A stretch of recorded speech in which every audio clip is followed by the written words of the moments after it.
회개하는 자는 소망이 있다, 이런 제목의 말씀을 통해서 은혜를 나누려고 합니다. 인간 조상 아담 하와가 범죄 타락한 이후에 우리 인간들이 사는 모든 삶의 환경들 속에는 시대마다 각가지 형태의 재앙들이 나타나서 사람들을 두렵게 만들었습니다. 어떤 시대에는 무서운 전염병이 돌면서 수십만 명 혹은 수백만 명이 희생을 당하는 그런 경우도 있었고요. 어떤 시대에는 지진이나 화산 폭발로 인해서 한 도시, 한 지역이 완전히 사라지기도 하는 그런 끔찍한 일들도 있었습니다.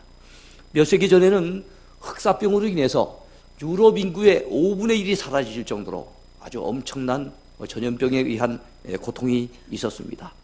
지금도 지구촌 곳곳에서는 지진으로 인해서 고통당하는 사람들, 화산이 폭발해서 희생당하는 사람들, 토네이도 같은 바람재앙으로 인해서 끔찍한 일을 당하는 사람들, 그리고 광우병이나 구제역, 조류독감 같은 그런 가축 돌림병으로 인해서 어려움을 겪고 있는 사람들, 그리고 사스나 에이즈 같은 전염병으로 인해서 희생당하고 있는 사람들이 참 많은 것을 우리가 봅니다.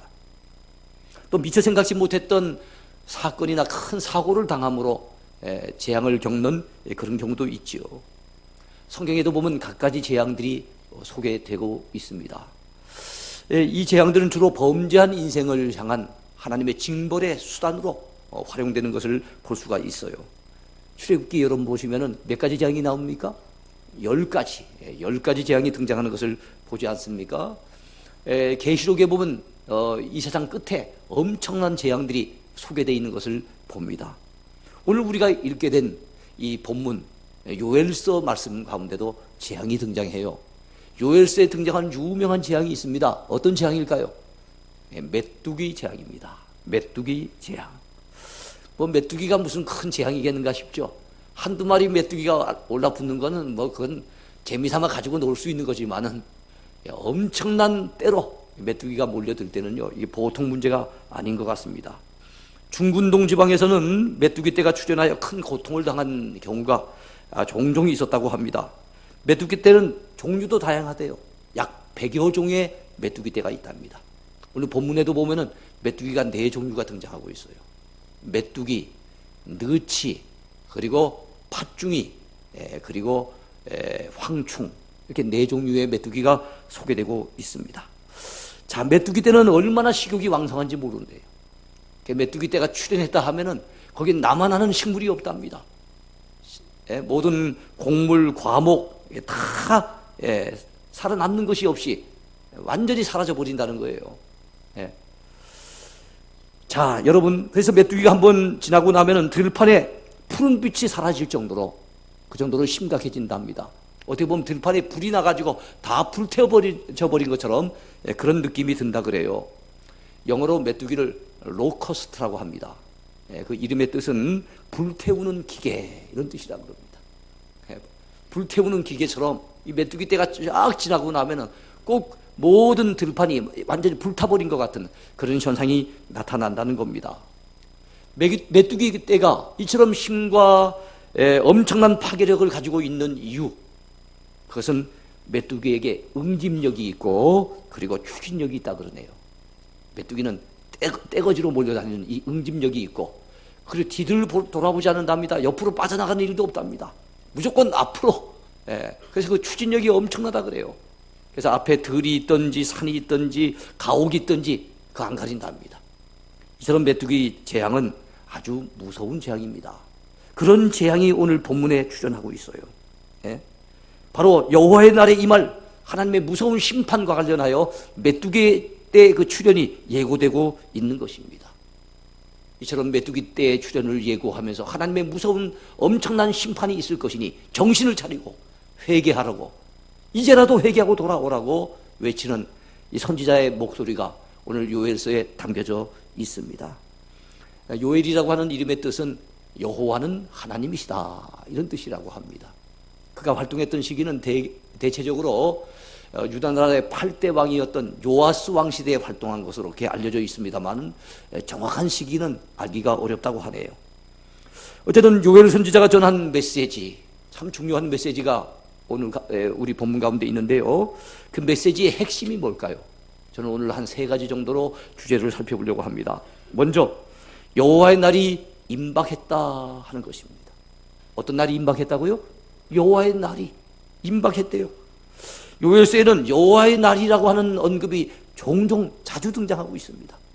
요엘서뿐만 아닙니다. 아모스서, 스바냐서, 그리고 말라기 같은 책에 이 여호와의 날이 등장하고 있어요. 여호와의 날이 어떤 날일까요? 어떤 날을 여호와의 날이라고 표현하고 있을까요? 여호와 하나님께서 역사 속에, 우리 인간의 역사 속에 강력하게 개입하시는 그 날입니다. 왜 개입하실까요? 하나님께서 악인들을 징벌하시기 위해서, 심판하시기 위해서 개입하시거나, 아니면 하나님께서 의인들, 택한 백성들을 건져내시고 구원하시기 위해서, 평소에도 역사의 수레바퀴를 돌리시고 항상 이 세상의 일에 개입하고 계시지만은 특별하게 그 시기에는 아주 강력하게 개입하시는 날이 있다는 거예요. 이게 여호와의 날입니다. 예컨대 노아 시대 때 홍수가 있었던 그때, 또 소돔 고모라에 하늘로부터 유황불이 쏟아지던 그때, 남유다 왕국이 BC 586년에 바벨론에 의해서 완전히 패망하던 그때, 바로 여호와의 날이 임한 겁니다. 우리 예수님께서 이 땅에 탄생하신 그때, 우리 하나님께서 택한 백성들을 구원하시기 위해서 메시아를 보내신 날이니까 여호와의 날인 거예요. 그리고 신약시대 때는요, 여호와의 날을 주의 날이라고 이렇게 묘사를 하고 있는데, 이 주의 날은 바로 예수님의 재림의 날과 긴밀한 관계가 있습니다. 바로 여호와의 날, 주의 날, 예수님이 재림하시는 그날에 어떻게 됩니까? 우리 주님이 오셔서 악한 자들은 심판하시고, 그리고 의인들, 믿음의 의인들은 구원을 완성하시고, 그 일을 위해서 우리 주님이 이 땅에 재림에 오신다는 사실이죠. 믿으시기 바랍니다. 이런 날을 여호와의 날, 신약에서는 주의 날, 그렇게 얘기하고 있습니다. 자, 요엘 선지자는 그 여호와의 날이 이제 임박했다고 경고의 메시지를 날리고 있습니다. 요엘서 1장 15절에 봤더니 슬프다 그날이여 여호와의 날이 가까운 날이 곧 멸망같이 전능자로부터 이르리로다 라고 말씀하고 있습니다. 요엘서 2장 1, 2절에 봤더니 시온에서 나팔을 불며 나의 거룩한 산에서 경고의 소리를 질러 이 땅 주민들로 다 떨게 할지니 이는 여호와의 날이 이르게 됨이니라. 이제 임박하였으니 곧 어둡고 캄캄한 날이요 짙은 구름이 덮은 날이라. 어둡고 캄캄한 날이랍니다. 짙은 구름이 완전히 뒤덮은 그런 날이랍니다. 왜요? 남유다가 멸망하겠는 그 날이니까. 남유다가 큰 하나님의 심판을 당하는 그 날이기 때문에 여러분, 그야말로 캄캄하고 어두운 날이 덮쳐올 것이라고 얘기하고 있습니다. 요엘서 3장 14절 15절을 보니까 사람이 많음이요 심판의 골짜기에 사람이 많음이요 심판의 골짜기에 여호와의 날이 가까움이로다. 해와 달이 캄캄하며 별들이 그 빛을 거두리로다. 그렇게 말씀하고 있어요. 왜 지금 요엘 선지자는 여호와의 날이 가까웠다고, 임박했다고 그렇게 말씀하고 있습니까? 정신 차리라고. 이제는 잠잘 때가 아니라고. 하나님의 심판이 임박했다고. 이제는 영적으로 깨어 있어야 될 때가 됐다고 그렇게 말씀하고 있는 겁니다. 세상 연락을 즐기면서 적당하게 그렇게 타락해도 되는 그런 시기가 아니라는 거예요. 여호와의 날에 임할 재앙이 무엇입니까? 오늘 요엘서에 소개되는 여호와의 날에 임할 재앙, 하나님이 심판하시는 날, 그날에 임하게 될 재앙이 첫 번째는 메뚜기 재앙이 임할 것이라고 예고하고 있습니다. 요엘서 1장 4절에 봤더니 팥중이가 먹고 남긴 것을 메뚜기가 먹고 메뚜기가 남긴 것을 느치가 먹고 느치가 남긴 것을 황충이 먹었도다. 팥중이라고 하는 이것도 다 메뚜기 종류인데요, 이게 한 바퀴 휙 지나가면 그 다음에 메뚜기가 지나가고, 메뚜기가 먹고 남긴 것이 있으면 느치가 먹고, 그래도 조금 남은 것이 있다면 마지막으로 황충이 먹어 삼킨다는 거예요. 메뚜기 떼가 몇 차례에 걸쳐 지나가고 나니까 나중에 남는 게 하나도 없더라는 거예요. 완전 민둥산이 돼버리고 벌거숭이처럼 돼버리고 나무가 말갛게 돼버리고 만다는 거예요. 자, 여러분, 이거는 미래에 있을 재앙을 예고한 겁니다. 그럼에도 불구하고 먹었도다, 이미 다 먹어버린 것처럼 과거형으로 표현한 것은 바로 그 생생하게 미래에 있을 일들을 하나님께서 요엘 선지자에게 보여준 사실이에요.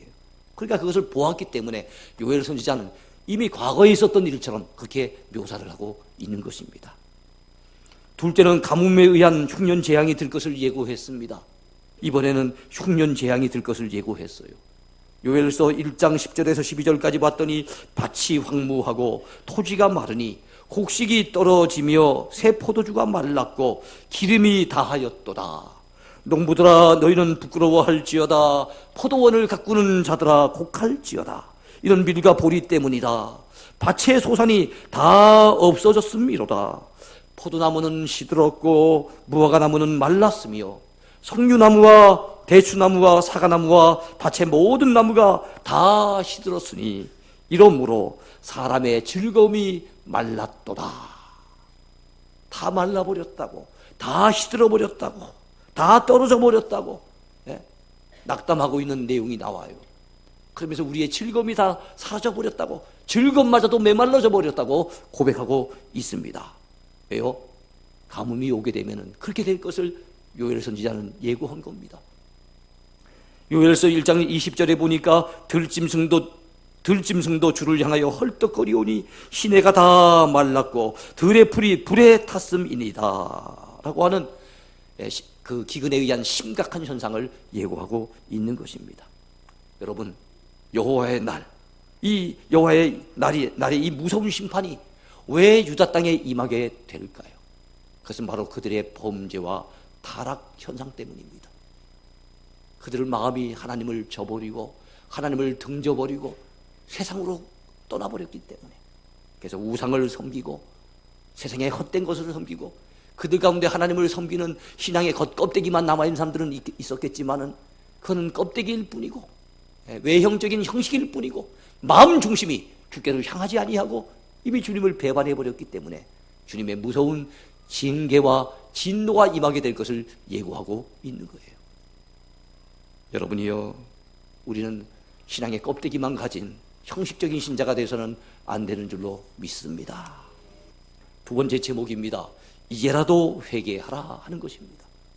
이제라도 회개하라. 성도가 사는 길이 무엇입니까? 이제라도 회개하는 것입니다. 하나님의 택한 백성들에게 어떨 때 소망이 있습니까? 이제라도 회개할 때 소망이 있는 거예요. 네. 그래서 여호와의 날이 임할 날이 이제 임박했다고 얘기하면서 바로 이 요엘 선지자는 회개 시급성을 촉구하고 있는 거예요. 뒤로 미룰 일이 아니라는 거예요. 정신을 차리고 회개하라는 거예요. 우리 하나님은 심판의 때에는 대단히 두려우신 분입니다. 그러나 회개하는 자에게는 참으로 인자식이 짝이 없는 자애로운 분인 것을 믿으시기 바랍니다. 하나님께서는 죄는 미워하시죠. 그러나 죄인은 불쌍히 여기시고 긍휼히 여기셔서 회개하는 자를 여러분 용서해 주시고 그에게 은혜를 베풀어 주십니다. 하나님은 유다 백성들에게 언제 회개할 것을 말씀하셨습니까? 이제라도 회개하라고 말씀하시고 계십니다. 이제라도. 그 말씀이 어디 나오는가 하면 여러분 보세요. 요엘서 2장 12절 오늘 본문 말씀이죠. 여호와의 말씀에 너희는 이제라도 금식하고 울며 애통하고 마음을 다하여 내게로 돌아오라 하셨나니 라고 기록되어 있습니다.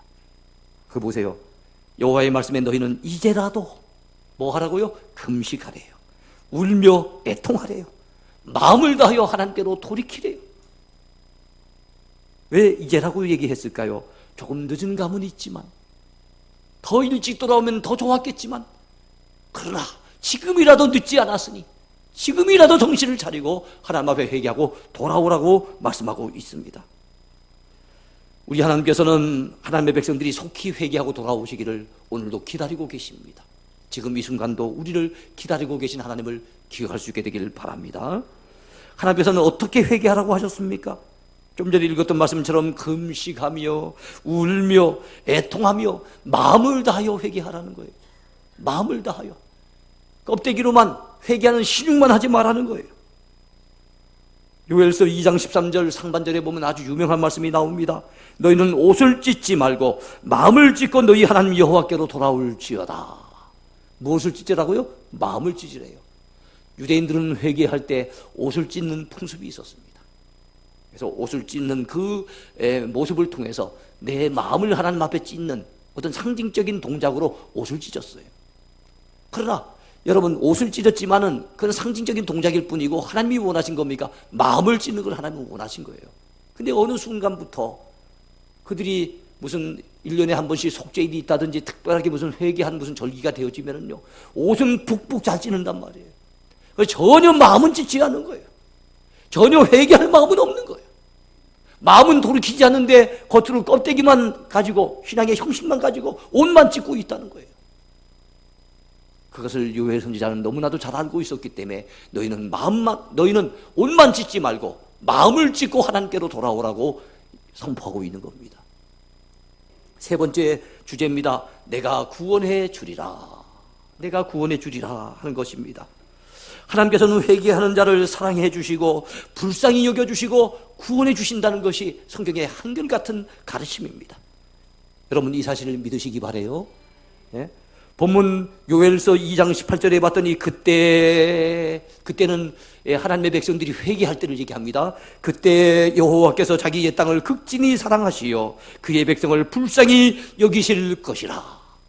요엘 선지자는 회개를 촉구하는 메시지를 전하면서 회개하기만 한다면 그때에는 우리 하나님께서 자기의 땅을 극진히 사랑해 주신대요. 자기 택한 백성들이 살고 있는 그 땅을 사랑해 주신답니다. 그리고 그 백성들을 불쌍히 여겨 주신다고 말씀하고 있습니다. 이사야 55장 6, 7절에 보니까 이사야 선지자를 통해서 주시는 메시지가 있습니다. 너희는 여호와를 만날 만한 때에 찾으라. 가까이 계실 때 그를 부르라. 악인은 그 길을, 불의한 자는 그 생각을 버리고 여호와께로 돌아오라. 그리하면 그가 긍휼히 여기시리라. 우리 하나님께로 나아오라. 그가 널리 용서하시리라. 할렐루야. 회개함으로 하나님 앞에 나오면 우리 하나님이 긍휼히 여겨주신대요. 불쌍히 여겨주신답니다. 널리 용서해 주신답니다. 하나님은 진실로 회개하는 자에게 재앙을 내리지 아니하시고 오히려 복을 주신다는 사실을 아십니까? 오늘 본문에 그런 말씀이 나와요. 본문 요엘 2장 13절과 14절을 보시기 바랍니다. 너희는 옷을 찢지 말고 마음을 찢고 너희 하나님 여호와께로 돌아올지어다. 그는 은혜로우시며 자비로우시며 노하기를 더디하시며 이내가 크시사 뜻을 돌이켜 재앙을 내리지 아니하시나니 주께서 혹시 마음과 뜻을 돌이키시고 그 뒤에 복을 내리사. 여기까지만 읽겠습니다. 그래요. 여기 보면은 재앙을 내리지 아니하신다는 표현도 나오고 그 뒤에는 복을 내리신다는 표현도 나와요. 회개하면은 하나님이 내리시려고 준비했던 재앙을 돌이키신답니다. 내리지 아니하신답니다. 그리고 더 믿음으로 살 때 그 뒤에는 하나님이 복을 부어 주신답니다.